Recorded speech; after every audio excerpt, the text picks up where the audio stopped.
Hello students, আজ আমরা নবম শ্রেণীর তৃতীয় অধ্যায় পদার্থ গঠন ও ধর্ম সম্পর্কে আলোচনা করব। তাহলে শুরু করা যাক। দেখো, তৃতীয় অধ্যায় হলো পদার্থ গঠন ও ধর্ম। এখানে প্রথমেই যে জিনিসটা রয়েছে সেটা হলো চাপ এবং ঘাত ব্যাপারগুলো কি কি। প্রথমেই বলি, চাপ কাকে বলে এটা তোমরা মোটামুটি আগের শ্রেণীতে জেনে এসেছো, তবু একটু বলি। কোন একটা তল, তার ওপর যদি একটা একক ক্ষেত্রফল কল্পনা করা হয়, সেই একক ক্ষেত্রফলের ওপর লম্বভাবে মোট যে বল প্রযুক্ত হয় তাকেই বলা হয় চাপ। আমি ছোট্ট করে লিখেছি, দেখো, কোনো তলের একক ক্ষেত্রফলের ওপর লম্বভাবে প্রযুক্ত বলকে চাপ বলে। তাহলে চাপ সমান কি লিখতে পারি? দেখো, চাপ সমান আমি লিখতে পারি বল বা ঘাত। মোট প্রযুক্ত বলকে ঘাতও বলা হয়। বল বা ঘাত বাই ক্ষেত্রফল। তাহলে এখান থেকে আমরা ঘাতেরও সংজ্ঞা পেতে পারি। ঘাত সমান কি লিখতে পারি? ঘাত সমান হচ্ছে চাপ গুণিত ক্ষেত্রফল। দেখো, ঘাত সমান আমরা লিখতে পারি চাপ গুণিত ক্ষেত্রফল। বোঝা গেল? তাহলে ঘাত কাকে বলে বললে কি বলবো? যে কোনো তলের যে কোনো ক্ষেত্রফলের ওপর মোট প্রযুক্ত বলকে বলা হয় ঘাত। এক্ষেত্রে চাপের একক কি, এককগুলো জানতে হবে। দেখো, সিজিএস পদ্ধতিতে চাপের একক হলো, চাপ মানে কি? বল বাই ক্ষেত্রফল।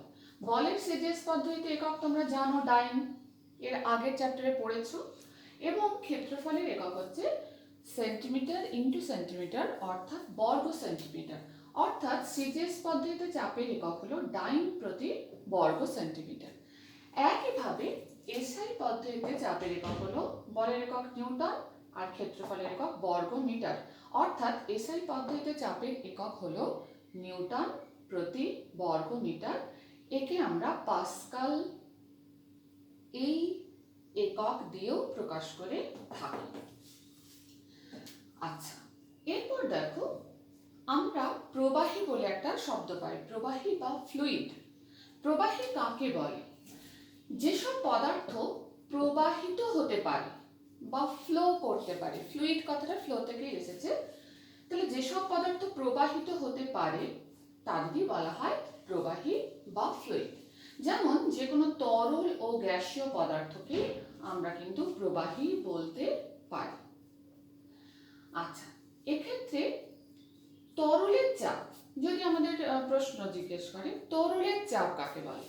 চাপ তো আমরা পড়েছি, কোনো তলের একক ক্ষেত্রফলের উপর লম্বভাবে প্রযুক্ত বলকে চাপ বলে। তাহলে এক্ষেত্রে একটু যুক্ত করে দিতে হবে, কোনো তরল তার মধ্যস্থ কোনো বিন্দুর চারদিকে একক ক্ষেত্রফল যুক্ত কোনো তলের ওপর লম্বভাবে মোট যে বল প্রয়োগ করে তাকে বলা হয় তরলের চাপ। বোঝা গেল তো? আচ্ছা, এরপর দেখো তরলের চাপের প্রকৃতি। তরলের চাপ এর কি কি ধর্ম দেখা যায়? তরলের ঊর্ধ্বচাপ আছে, নিম্নচাপ আছে এবং পার্শ্বচাপ আছে। অর্থাৎ তরল সব দিকেই চাপ দেয়। নিচে যাকে নিম্নচাপ বলা হচ্ছে, ওপরের দিকে চাপ দেয় যেটা হচ্ছে ঊর্ধ্বচাপ, এবং পাশের দিকে যে চাপ প্রয়োগ করে তাকে বলা হয় পার্শ্বচাপ। 2 নম্বর পয়েন্ট দেখো, মনে করো এখানে একটা স্থির তরল রয়েছে। স্থির তরলের মধ্যে যে কোনো একটা বিন্দু এখানে আমরা কল্পনা করেছি, দেখতে পাচ্ছ? তাহলে এই বিন্দুতে কিন্তু তরলের সব দিকে চাপ কিন্তু সমান হবে। অর্থাৎ এই বিন্দুতে যদি আমি দেখি যে এই বিন্দুতে তরলের ঊর্ধ্বচাপ, নিম্নচাপ, পার্শ্বচাপ তিনটেই সমান। দেখো, স্থির তরলের অভ্যন্তরে কোনো অনুভূমিক তলের যে কোনো বিন্দুতে ঊর্ধ্বচাপ, নিম্নচাপ এবং পার্শ্বচাপ সমান হয়। 3 নম্বর পয়েন্ট হচ্ছে যে স্থির তরলের অভ্যন্তরে কোনো বিন্দুতে চাপ, বিন্দুটির গভীরতা এবং তরলের ঘনত্ব প্রতিটির সঙ্গে সমানুপাতিক হয়। মানে যে গভীরতা যত বাড়ে চাপ তত বাড়ে। অর্থাৎ যত, দেখো আমাদের 3 তলায় জলের যে ফোর্স থাকে, 1 তলায় কিন্তু জলের ফোর্স অনেক বেশি থাকে। কেন? যে ট্যাঙ্কিটা উপরে রাখা হয় তার থেকে 1 তলার দূরত্বটা অনেক বেশি, অর্থাৎ উচ্চতাটা বেশি বা গভীরতাটা বেশি, তাই সেখানে জলের চাপও বেশি, অর্থাৎ গভীরতা বাড়লে চাপ বাড়ে। একইভাবে তরলের ঘনত্ব বাড়লেও কিন্তু চাপ বাড়ে। আর 4 নম্বর পয়েন্ট আমরা বলতে পারি অভিকর্ষহীন স্থানে তরলের চাপ কিন্তু শূন্য হয়। কেন বলতো? প্রযুক্ত বলটাই শূন্য, সেখানে কোনো অভিকর্ষীয় ত্বরণ কাজ করে না, তাই। তাহলে তরলের চাপের প্রকৃতিতে আমরা 4টে পয়েন্ট পেলাম। এরপর আমরা চলে আসবো তরলের চাপের রাশিমালা। তোমরা জানো যে চাপ আমরা কিভাবে ক্যালকুলেট করি। চাপ সমান আমরা লিখতে পারি গভীরতা গুণিত ঘনত্ব গুণিত অভিকর্ষীয় ত্বরণ। তোমরা আগের ক্লাসে এটা শিখেছো। পি সমান হচ্ছে এইচ ইন্টু ডি ইন্টু জি। এইচ হলো গভীরতা, ডি হলো তরলের ঘনত্ব, জি হলো অভিকর্ষীয় ত্বরণ। এবারে এই রাশিমালাটা এলো কোত্থেকে? চাপের এই রাশিমালা আমরা কোথা থেকে পেলাম? দেখো, মনে করো এখানে একটা জলপূর্ণ পাত্র নেওয়া হয়েছে, একটা পাত্র, তার মধ্যে কিছুটা জল রয়েছে। জলের যে উপরিতল তার থেকে এইচ গভীরতায় আমরা একটা বিন্দু কল্পনা করেছি এবং এই বিন্দুর চারপাশের ক্ষেত্রফলটাকে আমরা নিয়েছি দেখো এ, তাই তো? তাহলে আমরা চাপের সংজ্ঞা থেকে পেলাম চাপ কাকে বলে? বল বাই ক্ষেত্রফল। তাহলে মোট প্রযুক্ত বাই ক্ষেত্রফল দিয়েই আমি চাপকে ক্যালকুলেট করতে পারবো। এখন চাপ সমান বল বাই ক্ষেত্রফল, এই বলকে আমরা কি লিখতে পারি? বল সমান হচ্ছে ভর গুণিত অভিকর্ষীয় ত্বরণ। তোমরা জানো P সমান m ইন্টু a। নিউটনের দ্বিতীয় গতিসূত্র থেকে আমরা বলের রাশিমালা পাই, বল সমান ভর ইন্টু অভিকর্ষীয় ত্বরণ। আবার ভর মানে দেখো আয়তন ইন্টু ঘনত্ব, তাহলে আমরা লিখতে পারি যে আয়তন ইন্টু ঘনত্ব ইন্টু অভিকর্ষীয় ত্বরণ বাই ক্ষেত্রফল। ক্ষেত্রফলটাকে আমরা a দিয়ে ডিনোট করেছি। এখন আয়তন, এই যে চোঙ, এই চোঙটার আয়তন কত? আমরা জানি আয়তন হচ্ছে পাই আর স্কয়ার এইচ, অর্থাৎ নিচের তলের ক্ষেত্রফল ইন্টু উচ্চতা। তাহলে আয়তনকে আমরা লিখতে পারি ক্ষেত্রফল ইন্টু উচ্চতা। তাহলে পি সমান দেখো চলে আসলো আয়তন মানে এ ইন্টু এইচ, ঘনত্ব মানে ডি ইন্টু জি বাই ক্ষেত্রফল মানে এ। এক্ষেত্রে দেখো এ এ যদি কেটে যায় তাহলে আমরা রাশিমালা পেয়ে যাই এইচ ইন্টু ডি ইন্টু জি। এইভাবেই আমরা চাপের রাশিমালা বার করলাম, পি সমান এইচ ইন্টু ডি ইন্টু জি। বোঝা গেল? এরপর আমরা চলে আসি বায়ুমণ্ডলের চাপ ব্যাপারটাতে। চাপের সংজ্ঞা যেভাবে দিয়েছিলাম একইভাবে আমরা বায়ুমণ্ডলের চাপেরও সংজ্ঞা দিতে পারি। তাহলে বায়ুমণ্ডলের চাপ কাকে বলে?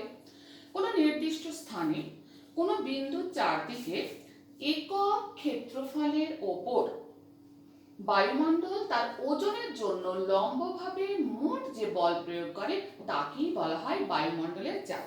তাহলে এই চাপের সংজ্ঞাতেই আমরা বায়ুমণ্ডল কথাটা যোগ করলে সেটা বায়ুমণ্ডলের চাপ ব্যাপারটা পেয়ে যাচ্ছি। এরপর যে জায়গায় আসবো সেটা হচ্ছে প্রমাণ বায়ুমণ্ডলীয় চাপ। প্রমাণ বায়ুমণ্ডলীয় চাপ বলতে গেলে কিন্তু কয়েকটা শর্তের উল্লেখ করতে হয়। কি রকম? যেমন দেখো, সমুদ্র পৃষ্ঠে 45 ডিগ্রি অক্ষাংশে 0 ডিগ্রি সেন্টিগ্রেড উষ্ণতায় এই 3টে শর্ত কিন্তু উল্লেখ করতেই হবে। এক্ষেত্রে 76 সেন্টিমিটার উঁচু পারস্তম্ভের যে চাপ তাকেই বলা হয় প্রমাণ চাপ। তাহলে বোঝাই যাচ্ছে প্রমাণ চাপের কিন্তু একটা নির্দিষ্ট মান পাওয়া যায়। এই মান কত? দেখো, প্রমাণ চাপের মান আমরা নির্ণয় করতে পারি কিভাবে? পি সমান আমরা এক্ষুনি পেলাম এইচ ইন্টু ডি ইন্টু জি। এইচ মানে কি? 76 সেন্টিমিটার পারস্তম্ভের চাপ, তাহলে এইচ মানে 76 সেন্টিমিটার। পারদের চাপ, পারদের ঘনত্ব কত? 13.596 গ্রাম প্রতি ঘন সেন্টিমিটার এবং অভিকর্ষীয় ত্বরণের মান হলো 980.6 সেন্টিমিটার পার সেকেন্ড স্কয়ার। এই গুণটা করলেই কিন্তু আমরা চাপের মান পেয়ে যাব। প্রমাণ চাপের মান 1.01325 ইন্টু 10⁶ ডাইন পার সেন্টিমিটার স্কয়ার, যেটা আমরা সিজিএস এ পেয়েছি। যদি এসআই পদ্ধতিতে এর মান নির্ণয় করতে যাই দেখব সেটা হবে 1.01325 ইন্টু 10⁵ নিউটন প্রতি বর্গমিটার, বা একেই আমরা বলতে পারি পাস্কাল। বোঝা গেল ব্যাপারটা আশা করি। এরপর পরের অংশে যাই। দেখো, ব্যারোমিটারের সাহায্যে আমরা আবহাওয়ার পূর্বাভাস কিভাবে নির্ণয় করতে পারব? ব্যারোমিটার কি? বায়ুর চাপ মাপক যন্ত্রের নাম হলো ব্যারোমিটার। দেখো, আমরা জানি জলীয় বাষ্প কিন্তু বায়ুর চেয়ে হালকা। এবার বায়ুতে যদি জলীয় বাষ্পের পরিমাণ বৃদ্ধি পায়, জলীয় বাষ্প হালকা হওয়ার জন্য কি হয়, বায়ুর ঘনত্বও কমে এবং চাপও কমে। তাহলে ব্যারোমিটারে যদি আমরা দেখি যে ব্যারোমিটারের পাঠ ক্রমশ কমছে, তাহলে কি বোঝা যাবে, যে বায়ুর চাপও কিন্তু কমছে, অর্থাৎ নিম্নচাপের সৃষ্টি হচ্ছে। তাহলে এই ব্যাপারটা থেকেই কিন্তু আমরা 4টা পয়েন্ট পর পর লিখতে পারি। দেখো, এবং আবহাওয়ার পূর্বাভাস কিভাবে পাই। 1 নম্বর পয়েন্ট, যদি ব্যারোমিটারে পাঠ ধীরে ধীরে কমতে থাকে, অর্থাৎ ধীরে ধীরে নিম্নচাপের সৃষ্টি হচ্ছে, সেক্ষেত্রে কিন্তু ঝড় বৃষ্টির একটা আশঙ্কা থেকে যায়। যদি ব্যারোমিটারের পাঠ দ্রুত হারে কমে, তার মানে দ্রুত নিম্নচাপের সৃষ্টি হচ্ছে, সেক্ষেত্রে প্রবল ঝড়ের আশঙ্কা থাকে। যদি দেখা যায় 3 নম্বর পয়েন্টে ব্যারোমিটারের পাঠ ধীরে ধীরে বাড়ছে, অর্থাৎ ঊর্ধ্বচাপের সৃষ্টি হচ্ছে, তাহলে ঝড় বৃষ্টির কোনো আশঙ্কা নেই, আবহাওয়া পরিষ্কার থাকার কথা। আর যদি দেখা যায় ব্যারোমিটারের পাঠ খুব দ্রুত বাড়ছে, অর্থাৎ দ্রুত ঊর্ধ্বচাপের সৃষ্টি হচ্ছে, সেক্ষেত্রে কিন্তু আবহাওয়া শুকনো থাকবে, কোনো ঝড় বৃষ্টির সম্ভাবনা থাকবে না। এইভাবে আমরা ব্যারোমিটারের সাহায্যে আবহাওয়ার পূর্বাভাস পেতে পারি। বোঝা গেল? এরপরে আমরা একটা নতুন জায়গায় যাব, যেটা হচ্ছে সাইফন। দেখো, সাইফন ব্যাপারটা কি। সাইফন হলো, মনে করো যে উঁচু স্থানে কোনো একটা তরল রয়েছে, বড় একটা ব্যারেল রয়েছে যার মধ্যে পেট্রোল বা ডিজেল ভর্তি আছে, এটাকে ঢেলে তরলটাকে অন্য স্থানে স্থানান্তরিত করা সম্ভব নয়। তখন আমরা কি করব, একটা পাইপ নেব, সেই পাইপকে তরল পূর্ণ করে তাকে যদি আমি বড় পাত্রের মধ্যে ঢুকিয়ে দিয়ে অন্য প্রান্তটা ছোট পাত্রের মধ্যে বা নিচু স্থানে রাখা পাত্রের মধ্যে রাখি, দেখব তরল কিন্তু অটোমেটিক্যালি কিন্তু ফ্লো করে নিজের পাত্রে জমা হচ্ছে। এই ব্যবস্থাটাকেই বলা হয় সাইফন। তার মানে ছোট্ট করে বোর্ডে লিখেছি, সাইফন হলো এমন একটি ব্যবস্থা যার সাহায্যে বায়ুমণ্ডলীয় চাপকে কাজে লাগিয়ে নাড়াচাড়া না করে কোনো পাত্র থেকে তরলকে অপেক্ষাকৃত নিচু জায়গায় স্থানান্তরিত করা যায়। বোঝা গেল? এখানে সাইফনের শর্ত, সাইফন হিসেবে কাজ করার ক্ষেত্রে কি কি শর্ত প্রয়োজন। এক্ষেত্রে দেখো শর্তগুলো কি কি। যে দুটো পাত্র আমি নিচ্ছি, আমি এখানে ছোট করে লিখেছি, জিনিসটা বুঝে নাও, বই থেকে একটু পড়বে তাহলেই কিন্তু ভাষাটা পেয়ে যাবে বা জিনিসটা ক্লিয়ার হয়ে যাবে। এখানে এ পাত্র আর বি পাত্র, দেখো যে পাত্র থেকে তরল স্থানান্তরিত করতে হবে সেই পাত্রকে কিন্তু উঁচুতে রাখতে হবে, দেখেছো, এবং যে পাত্রে তরল স্থানান্তরিত করব সেই পাত্রকে কিন্তু নিচে রাখতে হবে, এটা প্রথম শর্ত। 2 নম্বর শর্ত হচ্ছে, যে নল দ্বারা আমি তরলটাকে স্থানান্তরিত করব সেই নলটা কিন্তু তরল পূর্ণ হতে হবে, তরল পূর্ণ না হলে সাইফন কাজ করবে না। আর 3 নম্বর পয়েন্ট হচ্ছে, উঁচু পাত্রে উঁচু স্থানে রাখা যে পাত্র, সেখানে পাইপের বা নলের উচ্চতা কম হতে হবে, নিচু স্থানে রাখা পাত্রের নলের উচ্চতা কিন্তু বেশি হতে হবে, সেটা তো অটোমেটিক্যালি হবে। বোঝা গেল? আচ্ছা, এক্ষেত্রে সাইফনের কার্যনীতি, এটা কিন্তু পরীক্ষাতে আসে। দেখো, কার্যনীতিটা খুব সহজ, একটু বুঝতে পারলেই। এক্ষেত্রে সাইফনের চিত্রটা কিন্তু আমি ছবিতে দেখিয়েছি। দেখো, এখানে উঁচু স্থানে রাখা পাত্র, তার নাম এ, নিচু স্থানে রাখা পাত্রের নাম বি। একটা নল এর সঙ্গে যুক্ত করা হয়েছে। দেখো, নলের সি ডি কিন্তু অনুভূমিক ভাবে রয়েছে। সিই হচ্ছে উঁচু স্থানে রাখা পাত্রে নলের উচ্চতা, এবং ডিএফ হচ্ছে নিচু স্থানে রাখা পাত্রে নলের উচ্চতা। তাহলে সি বিন্দুতে চাপ কত হবে? আমি ধরে নিচ্ছি বায়ুর চাপ হচ্ছে পি। তাহলে বায়ুর চাপ কোথায় কাজ করছে? তরলের উপরি প্রান্তে। তাহলে সি বিন্দুতে দেখো বায়ুর চাপ কত হবে? বায়ুমণ্ডলীয় চাপ পি মাইনাস H1 ডিজি। কেন? সিই যে নলটা রয়েছে তার উচ্চতা হচ্ছে H1। তাহলে আমরা দেখতে পাচ্ছি সিই নলের জলস্তম্ভের দরুন বা তরল স্তম্ভের দরুন এখানে চাপ কত হচ্ছে? H1 DG. সেটা আমাকে মোট বায়ুমণ্ডলীয় চাপ থেকে যদি বিয়োগ করি, কারণ এটা ওপরে আছে তো, তরল তল থেকে কিছুটা ওপরে আছে, H1 উচ্চতায় রয়েছে, তাই কি হচ্ছে H1 dg যে চাপটা সেটা যদি বায়ুমণ্ডলীয় চাপ থেকে বাদ দিই, তাহলে পিসি বা সি বিন্দুতে আমি বায়ুমণ্ডলীয় সি বিন্দুতে চাপের পরিমাণ পেয়ে যাব। একইভাবে পিডি ডি বিন্দুতে চাপ কত হবে বলো? পি তার থেকে কতটা বাদ দেবো? উচ্চতা হচ্ছে H2 df স্তম্ভে, তাহলে H2 dg বাদ দিলাম। তাহলে পিডি সমান লিখতে পারি P মাইনাস H2 dg। এক্ষেত্রে দেখো তোমরা দেখতে পাচ্ছ এই যে নলের উচ্চতাটা বেশি H2, তাহলে H2 গ্রেটার দেন H1, তাহলে H2 যদি বেশি হয় তাহলে H2 dgটাও বেশি হবে। এবার কোনো একটা সংখ্যা থেকে যদি তুমি বেশি সংখ্যা বিয়োগ দাও তাহলে কি হবে? এটা কম হবে তো, বিয়োগফলটা কম হবে, তাহলে পিডিটা পিসির থেকে কম। তাহলে এই যে ডি বিন্দুতে চাপ কিন্তু কম কার থেকে? সি বিন্দুতে চাপের থেকে। আমরা জানি তরল কিন্তু উচ্চ চাপ থেকে নিম্ন চাপের দিকে প্রবাহিত হয়, তাহলে তরল প্রবাহিত হবে কোন দিকে? সি বিন্দু থেকে ডি বিন্দুর দিকে। ডি বিন্দুতে যে যখন তরল এসে পৌঁছলো সেটা অভিকর্ষের টানে কিন্তু নিজের পাত্রে স্থানান্তরিত হবে, ফলে এখানে একটা শূন্যতার সৃষ্টি হবে সি বিন্দুতে, যার ফলে এই উঁচু পাত্রে রাখা তরল থেকে বায়ুমণ্ডলীয় চাপের দরুন কিন্তু তরল আবার উপরে উঠবে। এইভাবে এখানে একটা তরলের প্রবাহ কিন্তু চলতেই থাকবে বা বজায় থাকবে। এটা আমরা কোথায় কোথায় প্রয়োগ করি দেখো তো? স্বয়ংক্রিয় ফ্লাস্ক, অথবা যেটা আগে বললাম বড় ব্যারেল থেকে পেট্রোল বা ডিজেল স্থানান্তরণের ক্ষেত্রে কিন্তু আমরা সাইফনকে ব্যবহার করি। সাইফন ব্যাপারটা ক্লিয়ার হলে আশা করি। আচ্ছা, এরপর আমরা আরো দুটো অংশে যাব, সেটা হচ্ছে দেখো সমুচ্চশীলতা ধর্ম। এটা তোমরা পড়ে এসছো আগে। সমুচ্চশীলতা ধর্ম কাকে বলে? যদি পরস্পর সংযুক্ত অনেকগুলো পাত্র যদি তুমি নাও, যারা পরস্পরের সঙ্গে সংযুক্ত হয়ে রয়েছে কিন্তু তাদের গঠনগুলো আলাদা, কোনোটা সরু, কোনোটা লম্বা, কোনোটা বাঁকা, দেখবে যে কোনো একটা পাত্রে তুমি যদি জল ঢালো, তুমি দেখবে প্রত্যেকটা পাত্রে কিন্তু জলের উচ্চতা সমান হবে বা অনুভূমিক হবে। পরস্পর সংযুক্ত পাত্রে স্থির তরলের উপরিতল সর্বদা অনুভূমিক থাকে, এটাকেই বলা হয় তরলের সমুচ্চশীলতা ধর্ম। আমরা যখন কোনো পাত্রে তরল রাখি তার উপরিতল কখনো আমরা বাঁকা দেখতে পাই না, পাই কি? সবসময় কিন্তু সেটা অনুভূমিক ভাবে থাকে। এরপর আমরা যে জায়গায় যাব সেটা হচ্ছে আর্কিমিডিসের নীতি। খুব ইম্পর্টেন্ট জায়গা আর্কিমিডিসের নীতি। প্লবতা, প্লবতা কোন কোন বিষয়ের উপর নির্ভর করে এবং ঘর্ষণ ও নিমজ্জন। দেখো পরপর যায়। আর্কিমিডিসের নীতি কি? তোমাদের যাদের বাড়িতে কুয়ো আছে খেয়াল করে দেখবে, কুয়োতে একটা বালতি তুমি ডোবাও, ডোবানোর সময় তো বালতিটা হালকা, কুয়োতে বালতির মধ্যে জল ভরার পর যখন কুয়োর জলের তলায় বালতিটা থাকে তখন কিন্তু বালতিটা বেশ হালকা লাগে।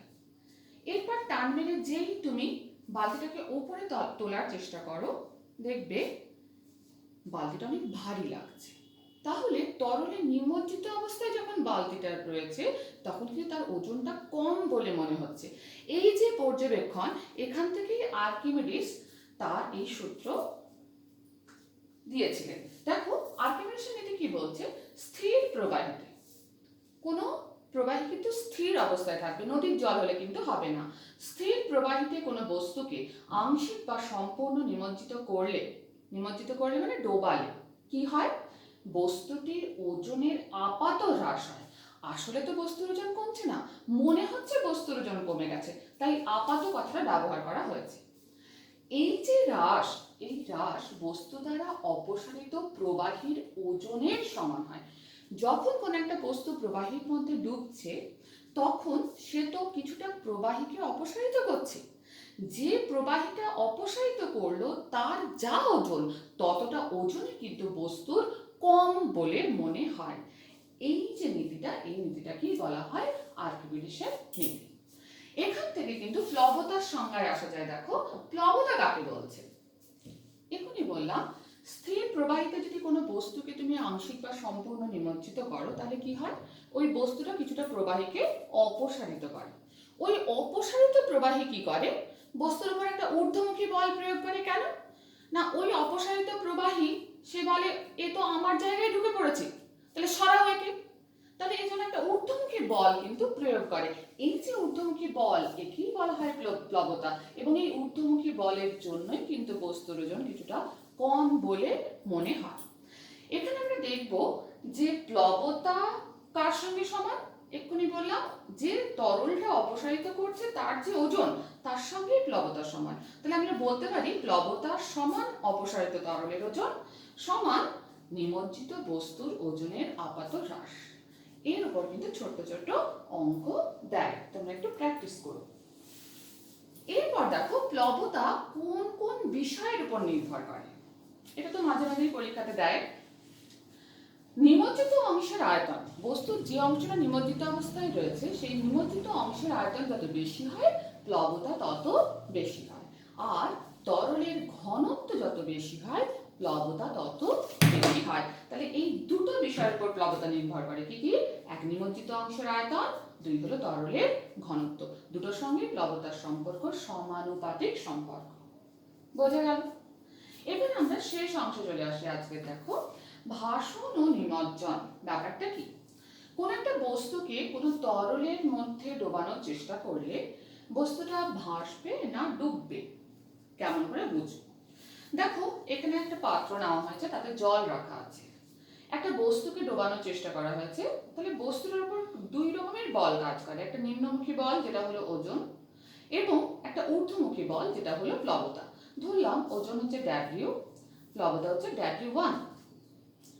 এক্ষেত্রে আমরা ধরে নিলাম যে বস্তুর ঘনত্ব হচ্ছে D এবং যে তরলের মধ্যে নিমজ্জিত করা হচ্ছে তার ঘনত্ব হচ্ছে D1। তাহলে খেয়াল করো, তোমরা নিজেরাই বুঝতে পারবে, যদি ওজন বেশি হয় নিচের দিকের বলটা বেশি, বস্তু ডুববে, হ্যাঁ কি না? আচ্ছা, যদি প্লবতা বেশি হয় উপরের দিকে বেশি বল কাজ করছে তাহলে বস্তুটা ভাসবে। আর যদি প্লবতা ওজন সমান হয় তাহলে বস্তুটা সম্পূর্ণ নিমজ্জিত অবস্থায় ভাসবে। দেখো খেয়াল করো, W গ্রেটার দেন W1, নিচের দিকে W ওজন, নিচের দিকে প্রযুক্ত বল বা ওজন বেশি, কি হবে? ডুববে, বস্তুটি তরলে ডুবে যাবে। এক্ষেত্রে আমরা অন্যভাবেও এটাকে বলতে পারি যে যদি বস্তুর ঘনত্ব নিমজ্জিত তরলের ঘনত্বের চেয়ে বেশি হয়, দেখো D গ্রেটার দেন D1, তাহলেও বস্তুটা ডুববে। দুভাবেই আমরা এটাকে বলতে পারি। যদি W ইকুয়াল টু W1 হয় বা D ইকুয়াল টু D1 হয়, কি হবে? বস্তুটি তরলে সম্পূর্ণ নিমজ্জিত অবস্থায় ভাসবে। আর যদি প্লবতা বেশি হয়, ঊর্ধ্বমুখী বলটা বেশি হয়, দেখো W1 বেশি, প্লবতা বেশি ওজনের থেকে, অথবা বলতে পারি নিমজ্জিত তরলের ঘনত্ব বেশি বস্তুর ঘনত্বের থেকে, তাহলে বস্তু কিন্তু ভাসবে। তাহলে আজ আমরা চাপ, ঘাত, প্রবাহী, তরলের চাপ, তরলের চাপের প্রকৃতি, তরলের চাপের রাশিমালা, এছাড়াও বায়ুমণ্ডলের চাপ, প্রমাণ বায়ুমণ্ডলীয় চাপ, ব্যারোমিটারের সাহায্যে কিভাবে আমরা আবহাওয়ার পূর্বাভাস পাই, সাইফন, আর্কিমিডিসের নীতি, প্লবতা এবং ভাসনের শর্ত, এগুলো সম্পর্কে আলোচনা করলাম। পরের ক্লাসে আমরা আলোচনা করব ঘনত্ব এবং আপেক্ষিক ঘনত্ব, পৃষ্ঠটান, সান্দ্রতা, বার্নৌলির নীতি এবং স্থিতিস্থাপকতা সম্পর্কে। আশা করি বোঝা গেল। ধন্যবাদ।